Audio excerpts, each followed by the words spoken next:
سلام خدمت دوستان عزیز. امید که همگی جور سلامت و صحتمند باشید. بنا به درخواست بعضی از دوستا تصمیم گرفتیم یک چند دقیقه ویدیویی را داشته باشیم در مورد شرایط تحصیل در آمریکا.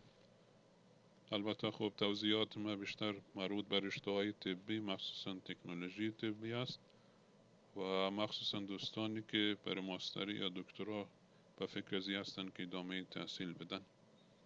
هرچند کلیات گپ میتونه برای دوستای دیگه هم مفید واقع شود.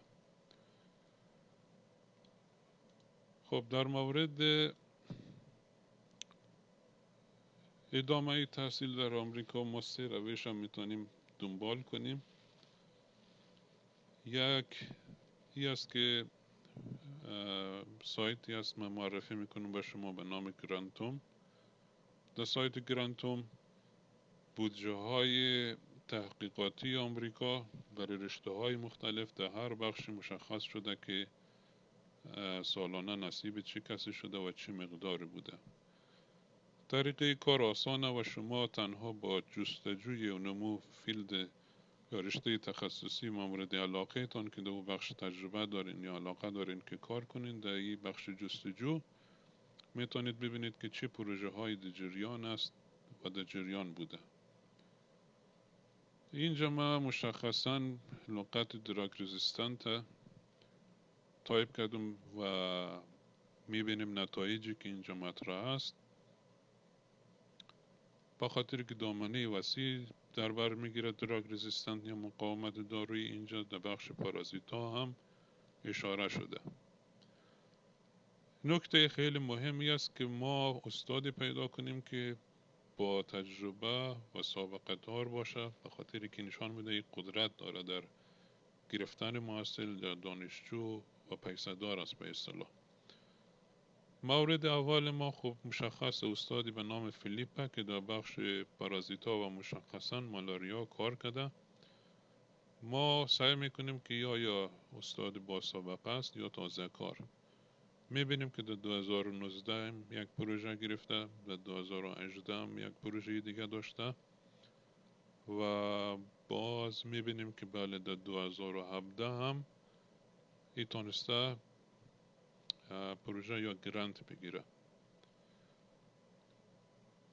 از اینجا فهمیده میشه که استاد پخته ای است و میشه همراه از همکاری کرد و درخواست داد. در بخش پروژه ما خلاصی از کارهای ازی میبینیم و اگر جزئیات سعی کنیم میتونیم آیدی یا رای ارتباطی استاد هم پیدا کنیم. این جناب استاد فقط گفته که تاریخ شروع و ختم پروژه کی است، معلوماتی نداده، ولی خب ما با جستجوی نامش میتونیم آیدیش رو پیدا کنیم و این مشخصات استاده. میبینیم که اینجا آیدی جناب استاد در دسترس است. از این مرحله بعد یک بخش مهم کار شروع میشه و او ای است که شما بر استاد یک موتیویشن لیتر که خلاصه ای است از کارا و توانایی ها و علاقمندی شما به کار با استاد ضمیمه کنید در ایمیل. و دوم سی وی است که با جزئیات بیشتر کارهای شما،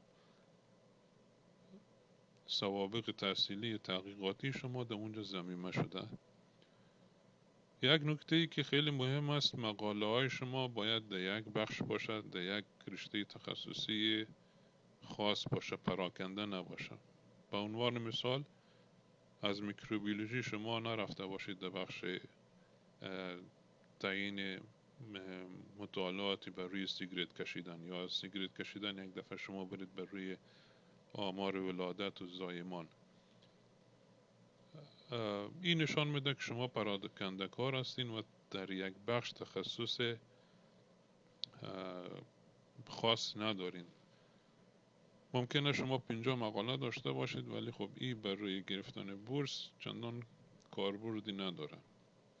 اما گپ قدیمی است، میگن که کم بگو محکم بگو. اینجا بهتر همون یک مقاله داشته باشید و به خوبی بتونید از اون دفاع کنید که اینا رو در سی وی شما گذاشته میشه و در موتیویشن لیتر شما. بعد استاد اگر علاقمندی داشته باشه به کار با شما، خب طبعا جواب میده، و اگر هم علاقمندی نداشته باشه خب میگه که آرزوی موفقیت میکنم برای شما. این یک راه عمده یافتن بورس یا اسکولارشیپ. دومین راه فالو کردن پیج استادایی است که در بخش یا رشته شما فعال هستند، در توییتر، لینکدین، فیسبوک که عمدتاً در توییتر است. معمولا سالانه یا سمستروار نظر به بودجه‌ای که استاد داره اعلان میکنه که من پروژه نو گرفتم. کسایی که علاقمند هستن مثل این جناب استاد باران میگه که ما میخوایم که اعضای جدیدی در تیم ما ملحق شوه، اعلان عمومی میدن و اینجا شما میتونید ایمیل ببینید و درخواست بدید. این راه دومه. راه سوم ثبت نام در سایت هایی است که بورسیه یاب هستند، به اصطلاح اخبار بورس را اینا منتشر میکنن و شما میتونید ثبت نام کنید، مثل انوی اسکولارشیپ سایتی که من اینجا برای شما نشان میدم، نامش اینجا گرفته شده. اینجا شما میتونید تنظیم کنید، بگید که ما بورس های فول فاند، یعنی بورس هایی که پر شما پیسه میدم میخوایم یا هزینه شخصی من میخوایم که اقدام کنم. اینجا میبینیم که یک دانشگاه آمده گفتم من فول فاند اسکولارشیپ دارم. اینجا باز دانشگاه هاروارد میبینیم که برای کشورهای عربی گفتم من بورس میدم.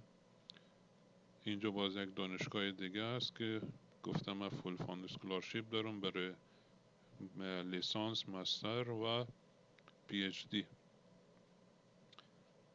این یک سیاست هر دانشگاه است، به خاطر که اینا یک امتیاز برشان است که چقدر مقبولیت دارن برای جامعه بین الملل که محصل حاضر است از کشور خود بیاید و اونجا تحصیل کنه. یک امتیاز در رنکینگ یا درجه بندی از ایناست و در کنار از اون امتیاز مادی داره، میتونه که از دولت پیسه یا بودجه جداگانه بگیره. به خاطری که من دانشجوی خارجی دارم، حتی در دانشگاهایی که سیاستشان خصوصی است و فیس میگیرن از دانشجو، اونا هم یک بخشی سالانه دارن برای دانشجوهای خارجی یا حتی داخلیشان و به شکل 100% فری اینا فرصت هایی رو برای اونا فراهم میکنه. این روش سومی بود که قابل گفتن بود و امیدوارم که مورد پسند و رضایت شما واقع شده باشه. این کارا صبر، تحمل، حوصله بالایی را میخواه، یعنی طور نیست که بعد از یک روز، دو روز، یک هفته یا حتی یک ماه به جواب برسین و صبر و تحمل شما را میطلبه.